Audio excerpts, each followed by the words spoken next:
communications technology. Government 101.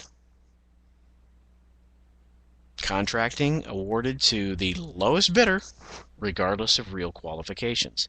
Or worse still, the people in Medicare and Medicaid services not having a clue what they were looking for, who they were hiring, and what would qualify or constitute as expertise.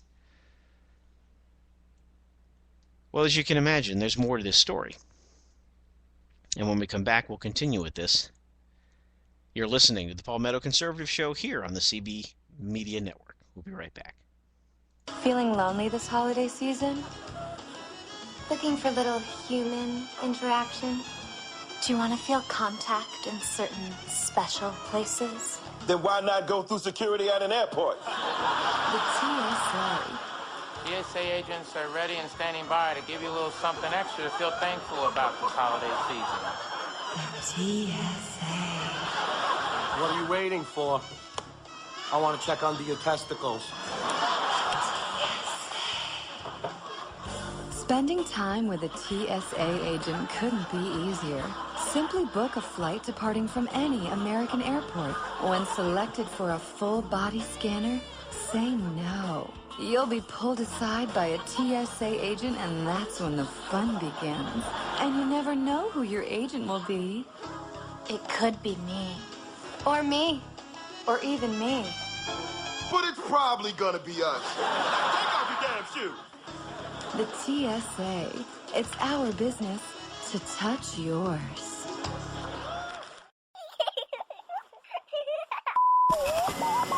Welcome to the Bureau of Womanhood Conformity. Independent thoughts are considered subversive because all must agree with our leader. When it comes to women, preventive care should include coverage of contraceptive services such as birth control. You see, if you don't believe government should pay for your birth control, you're not a real woman. Womanhood denied. If you refuse to accept that pregnancy is a punishment, you're denied as well. I don't want them punished with a baby. If you don't believe that abortions should be allowed for any reason, if you don't believe in aborting a child for being the wrong gender, and if you don't believe that stay-at-home mothers aren't real workers, you are not a real conformed woman. His wife has actually never worked a day in her life. His wife has actually never worked a day in her life. Finally, for your safety, if you oppose mandatory government health care, you will die. They will be voting to say that women can die on the floor. These standards and regulations were formed after our glorious victory in the war on women. Thank you for your cooperation and your conformity. Welcome back into the Palmetto Conservative Show here on the Conservative Broadcast Media Network. Where last we left you hanging here on this discussion about the ineptitude of the federal government to actually implement something, a novel idea, a good idea, but being able to actually implement it on a large scale. And we were talking about the history of Medicare fraud, Medicaid fraud, fraud, waste, and abuse, hundreds of billions of dollars. And working through an article here, an opinion piece by former senator, Republican senator from Florida, George Lemieux. Where last we left you, we had discussed the fact that the Centers for Medicare and Medicaid Services awarded in 2011 a $77 million contract, pocket change when it comes to our federal government, but real money out here in the fruited plains, to Northrop Grumman and Verizon to implement a fraud protection system, but their primary area of expertise was in anything but. You know, when you think about predictive analytics technologies, I think of people like Google, or people like IBM, or people like EDS, or any of a variety of other data exploitation companies. Verizon and Northrop Grumman aren't one of them. As a matter of fact, Walmart comes to mind before either of those two companies, because Walmart has the largest retail data warehouse in the world. And they do an awful lot with analytics and predictive technologies. But I digress. So, 2011, contract awarded for $77 million. In its first 8 months, returning to the article, the new system yielded a miserable $7,591 in suspended payments. For those of you following along at home, if your calculators are not blowing up at the moment, you'll note that $77 million resulted in $7,591 in suspended payments.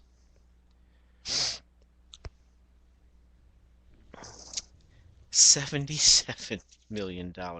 So the cost per dollar saved is, what, $1 million? This is typical government efficiency. We will spend $1 million to save a dime. While that number might increase over time, such a negative return is consistent with the track record of the Medicare and Medicaid administrators who, according to a GAO study released in June, spent $102 million over 4 years to find a grand total of $20 million in overpayments. So I was wrong. Actually, we're only willing to spend $5 million to save $1 million, if I do the math right. Or 4. We'll spend $4 million to save $1 million. Given the way they budget in Washington, that probably sounds like a great idea. Hey, we're saving money. If you know anything about a balance sheet, you'll know that you're not really saving anything. Second, while the personnel responsible for administering the fraud prevention system have repeatedly promised in open hearings and speeches to make their results of their efforts public, they have proven unable or unwilling to answer basic questions about their work. The underlying legislation requires administrators to modernize their anti-fraud systems and outlines basic reporting requirements, such as program implementation and actual and projected savings. The administrators haven't complied with those requirements so far, inviting strong criticism from both Republican and Democrat members of Congress. Third, so despite the fact that they hired 2 contractors, neither of whom had relevant expertise in the desired area, despite the fact that they had spent $102 million over 4 years to find $20 million in overpayments, despite the fact that they have yet to come forward with any reporting as they are required by law, despite claims by the White House Chief of Staff Jack Lew that this administration is, quote, the most transparent ever. And I'm sorry, I must digress here. That phrase, the most transparent ever, to ever be ascribed to the Obama administration, 1 or 2, is laughable on its face, insulting in its depths, and is so far from even remotely being true that the person making such a statement should be immediately charged with perjury. Under no circumstances have I observed in the last 5 years, from Obama campaign 1 through administration 1 through the second campaign, an administration more bent on obfuscating the facts, misleading, deceiving, and distorting the truth in my lifetime than this administration. But I digress. Despite claims by White House Chief of Staff Jack Lew that this administration is the quote-unquote most transparent ever, political staff overseeing the Medicare program are currently holding back a report on the fraud prevention system that, under the 2010 law, was required to be made public by October 1st. No great surprise there. This administration has demonstrated time and time an overt disregard for the law. The reporting requirement was designed to offer seniors a full and transparent account of the administration's efforts in implementing the fraud protection system. The fact that the report is being withheld suggests either that the administration doesn't have a good story to tell, or that its bureaucrats are hiding their own ineptitude. The latter, according to Mr. Lemieux, is likelier because in a report made public on November 14th, the GAO confirmed that while the Medicare and Medicaid administrators have implemented a new fraud protection system, they haven't yet allowed it to stop suspicious payments. Which is to say, they've purchased a vehicle, it's used, they're not really sure it works, so they've parked it in the parking lot.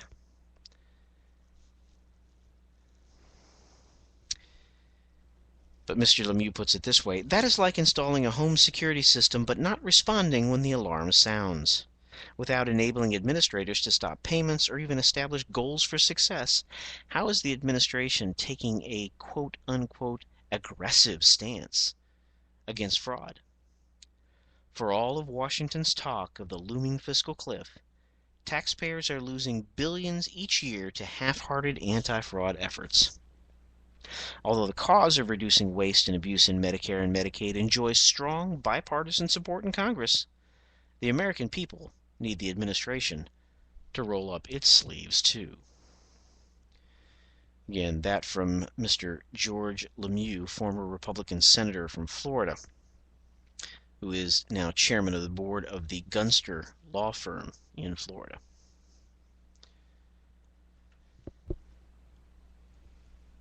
I would love to say, and would love to hear criticism from those who say that, Jim, you're cherry picking, this is an isolated case, but the examples of this kind of ineptitude are legend in the federal government.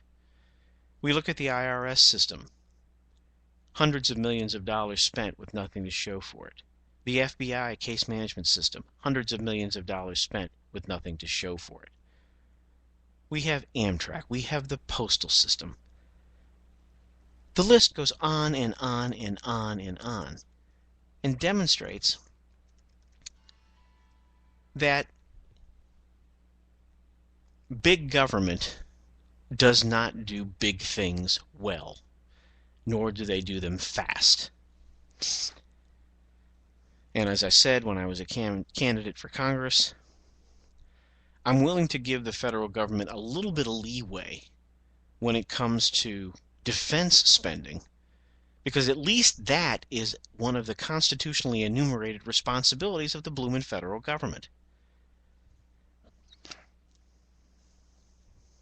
Medicare and Medicaid is not. Education is not. And the list goes on and on and on.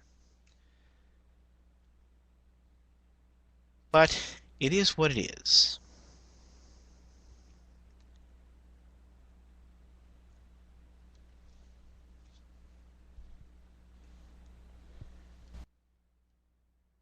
Apologize as I transition here from one side of the page to the other and lost my thought.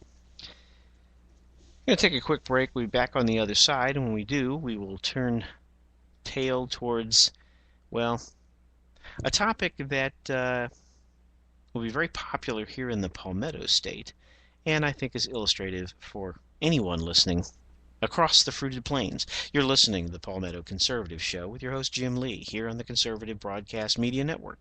Stay tuned. We'll be right back. I always loved watching the kids play basketball.